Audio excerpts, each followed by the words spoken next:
É uma grande alegria, mas realmente uma grande alegria fazer parte desse evento em que a adoção internacional está em pauta, tão raro nos dias de hoje, né? Sabemos que se trata de um tema de pouca visibilidade, um tema delicado, né? E que é desconhecido por grande parte dos profissionais do direito, do serviço social, da psicologia, da população em geral, né? O que gera um certo preconceito, um certo tabu em torno do tema. Por isso, eventos como esses, eu acho que são de extrema importância para que a gente possa trocar experiências, a gente possa mostrar um pouco os resultados da adoção, como ela realmente funciona e como ela traz esse resultado da garantia do direito de convivência familiar para essas crianças, né?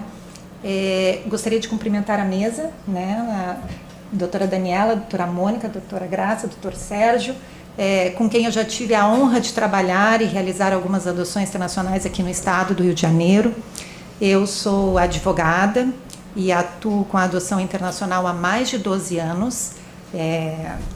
Então, nos últimos 12 anos, tenho trabalhado assiduamente por todo o Brasil. A gente já fez, eu no caso, já acompanhei mais de 150 adoções, o que resultou, só no estado de Santa Catarina já foram 210 crianças encaminhadas para adoção de famílias italianas.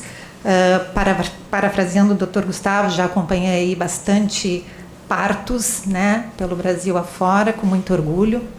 A Associação Imantelo, para a qual eu trabalho, é um organismo internacional italiano e ele atua no Brasil desde 2005 e também já realizou inúmeras adoções internacionais. Eu acho que foram mais de 300 adoções. Eu acho que no último estudo que a gente fez foram 667 crianças que foram encaminhadas para famílias italianas. Antes de entrar no tema, eu gostaria de falar um pouquinho sobre o organismo internacional, porque ele representa uma parte muito importante da adoção internacional, é uma peculiaridade desse instituto, né? Então, os organismos internacionais, para que eles possam atuar no acompanhamento da adoção internacional, eles precisam estar devidamente credenciados perante as autoridades centrais, tanto do seu país de origem, no caso da Imantelo, sendo um organismo italiano, a autoridade central é a Commissione per le Adozioni Internazionali, e no Brasil é a ACAF, a Autoridade Central Federal, né? Ambas essas autoridades têm autonomia para decidirem a respeito de como credenciar esses organismos, né? Enfim, elas regulamentam como acham que é de direito. E o interessante é que ambas são bastante rigorosas nos critérios de qualificação, de controle, né? A autoridade central, por exemplo, ela usa de critérios objetivos e critérios subjetivos. Então, ela verifica se esse organismo está devidamente cadastrado perante o Departamento de Polícia Federal, se tem a autorização do Ministério da Justiça para atuar, se foram apresentados relatórios financeiros, porque eles querem dados, saber exatamente quais são os custos da adoção para um casal durante todo o período de convivência, quais são os gastos dessa associação para o seu funcionamento, para a sua manutenção, quanto percebe um representante. Então, tudo é devidamente controlado, inclusive os custos financeiros. Por critérios subjetivos, então, eles buscam entender e verificar, avaliar, ver se realmente esses profissionais, eles têm qualificação, se eles têm competência, experiência, se eles têm idoneidade moral, ou seja, é um controle realmente rigoroso. Além disso, eles controlam também o período de pré-adoção, então, para saber se o seu organismo eles têm condições de dar suporte, de acompanhar esses casais durante todo esse percurso adotivo, né? E eles controlam todo o período pós-adotivo também. Então, a questão dos relatórios, que na verdade não são só relatórios semestrais, a gente encaminha relatórios mensais pois cada mês a gente tem que dar conta de quais adoções ocorreram, em qual local, quem foram os adotantes, quem são os adotados. Os relatórios semestrais, eles têm um limite de 2 anos, mas se for necessário, esses relatórios são encaminhados até que tudo fique esclarecido e que se entenda que aquela criança, aquele adolescente está devidamente ambientado nessa nova realidade. Então, esses relatórios semestrais, eles informam, bem como a doutora Graça falou, eles informam, então, se essa criança está bem familiarizada, está bem integrada, não só na família, mas na comunidade, na escola, relatórios médicos. E isso não é só relatado, isso é documentado. Isso tem que se comprovar através de documentos firmados por especialistas, a escola, o médico de apoio. Além disso, eles têm também um acompanhamento, que não seria esse assunto, mas agora eu lembrei, tem todo um acompanhamento por parte do governo italiano também. Então, não é só o organismo que vai acompanhar. O governo italiano, através da sua prefeitura, encaminha o serviço técnico deles, a equipe técnica, que vai acompanhar, então, o andamento dessa adoção. Então, como os senhores podem ver, é um controle bastante rígido e um controle que passa a ser ad eternum, porque no momento que a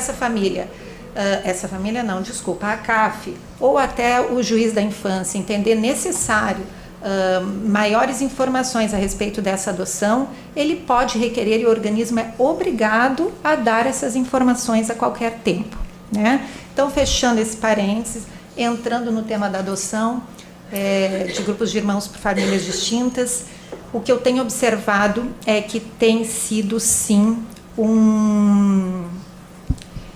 uma forma de garantir a convivência familiar para, especialmente, adolescentes e crianças maiores de 10, 11 anos que não conseguem uma colocação numa família substituta brasileira. Na Itália, especialmente, quando um casal recebe a autorização para adotar do Tribunal de Menores italiano, eles têm 1 ano para se inscreverem em um organismo internacional, obrigatoriamente. Porque a partir daí, esse organismo internacional irá representá-los durante todo o percurso adotivo, né? Ele fica responsável pela formação desse casal, pelo suporte, pelo acompanhamento.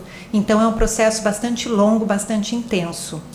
A Associação Eumantelo, ela oferece para esses casais um centro de atendimento e acolhida, que é composto por profissionais de diversas especialidades. Então, nós temos psicólogo, nós temos assistente social, temos sociólogo, pedagogo, que buscam, então, atender esses casais nas necessidades que eles apresentarem. O percurso adotivo, eu estou correndo, o percurso adotivo, ele é dividido em 3 fases. Então, tem a fase pré-adotiva, a fase de permanência no exterior e a fase pós-adotiva. A fase pré-adotiva é um período extremamente importante, porque é um período de espera para aquele casal até receber a notícia da criança, né, do seu filho, do adolescente, enfim, que ele irá adotar. Então, a Associação Eumantelo busca organizar uma série de atividades durante esse período para que esse casal se nutra de informações, né, e que possa, então, ter um suporte psicológico, uma formação, trocas de experiências, né? E, vamos ver se eu consigo passar aqui. Não consigo. Tudo bem. Vamos embora que a gente não tem tempo. Uma das atividades é o curso de pré-adoção. Esse curso é desenvolvido no período de 1 ano. 2 antes, por favor. Depois dessa. É que aí o vídeo daí que não entrou. Aí. Não, depois já, por favor. Aí. Depois de novo. Ainda. Bom, o curso de pré-adoção ele é desenvolvido no decorrer de 1 ano, com encontros mensais que são divididos em 2 momentos. Então, tem o momento teórico, onde são chamados especialistas para falar um pouquinho dos temas de interesse, né? A gente trata muito, no caso do tema da divisão dos grupos de irmãos, né? Para que esses casais eles tenham a consciência que eles estão adotando, na verdade, uma família, já com as suas relações de pertencimento, com as suas identidades familiares e também assim que essa família ela vai sofrer uma mudança nessa dinâmica de comportamento, porque o irmão mais velho, que antes cuidava dessas crianças, dos irmãos mais novos, ele agora vai começar então a ver que vai ter um adulto responsável por eles, né? E ele vai começar a pensar nos seus interesses. Enquanto que os menores, eles então já vão aprendendo a se reconhecer como filhos. Então tem todo um trabalho que se faz durante os cursos de pré-adoção. Também tem um momento prático, onde os casais então são chamados a se confrontarem, a falarem um pouco de si, né? E tem, sempre finalizando cada encontro, um depoimento de uma família adotiva. Tem os encontros individuais com os casais e tem encontros coletivos, sempre buscando enriquecer esses casais e se prepararem para enfrentar todo esse período adotivo, né? Até que chega então a fase do abinamento, que é a fase em que nos é apresentado um grupo de irmãos. Eu vou falar do grupo, que é o tema da nossa fala. Pode. E então é apresentado esse grupo de irmãos e o abinamento que a gente chama seria a combinação. A gente busca o melhor casal para aquele grupo de irmãos, né? Quando não se consegue manter junto esse grupo, por exemplo, o grupo dos 8 irmãos, como tinha o Júlio, de 13 anos, que é bem mais difícil conseguir uma adoção para um adolescente, não sempre através de um projeto a gente consegue ter esse êxito, a gente fez o seguinte: a gente buscou, junto à Vara da Infância, junto à equipe técnica, informações para que a gente pudesse fazer essa divisão, né, de uma forma que oportunizasse a manutenção dos vínculos e que não fosse realmente uma quebra para essas crianças. O que a gente busca usar de estratégia é geralmente unir o mais velho ao mais novo para tornar essa adoção mais atrativa, e também os casais italianos, eles preferem de sexos opostos, então um menino, uma menina, né? Então a gente usa dessas estratégias sempre com base no que nos é passado pela Vara da Infância, em como dividir esse grupo de irmãos, né? Após a divisão do grupo de irmãos, então a gente verifica quais os casais que estão disponíveis àquele tipo de perfil, né? Então a gente busca sempre colocá-los de forma próxima, né, para que eles realmente mantenham os vínculos, né? Tudo é pensado nisso, na manutenção desse vínculo dessas crianças. E então aí esses irmãos são divididos, os casais são escolhidos, eles aceitam esses grupos, e aí a gente começa a trabalhar esses casais para que eles comecem a criar o vínculo entre eles. Então se faz um primeiro encontro com a equipe técnica, onde eles se conhecem, eles vão falar um pouquinho da história de cada um, das suas expectativas, já trocam os contatos, e aí seria esse primeiro encontro. Posteriormente tem um encontro com o representante, sempre por Skype, né? Com o representante que irá acompanhá-los no país de destino. E aí o representante passa todas as informações sobre as crianças, sobre onde eles vão ficar, como vai ser essa permanência no Brasil, quanto tempo. Então tenta esclarecer e dar tranquilidade, confiança para esses casais que já estão então aumentando esse vínculo entre eles. E aí acontecem os encontros Skypes com as crianças, que são momentos ricos, de grande emoção, às vezes até com efeito cenográfico, porque a gente faz às vezes na casa dessas famílias, e aí vai cachorro, papagaio, tio, vó, é uma festa. Realmente essas crianças vão não só conhecendo esses pais, mas aonde elas serão integradas, inseridas, em qual família. A gente apresenta também, inclusive, informações da cidade, da escola, do parquinho, tudo de forma que ela comece já a se ambientar essa nova realidade, né? Até que chega, então, o momento da partida.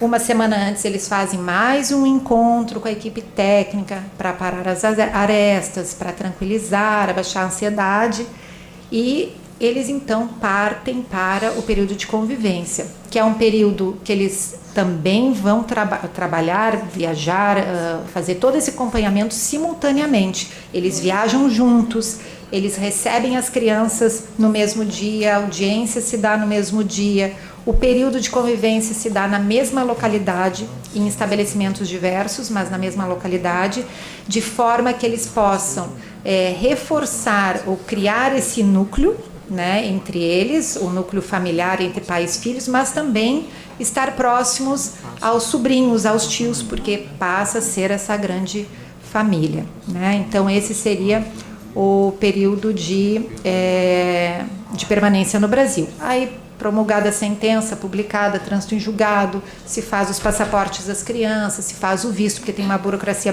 bastante intensa, né? E aí essa família, então, ela ingressa no território italiano e mais uma vez ela passa a frequentar a associação.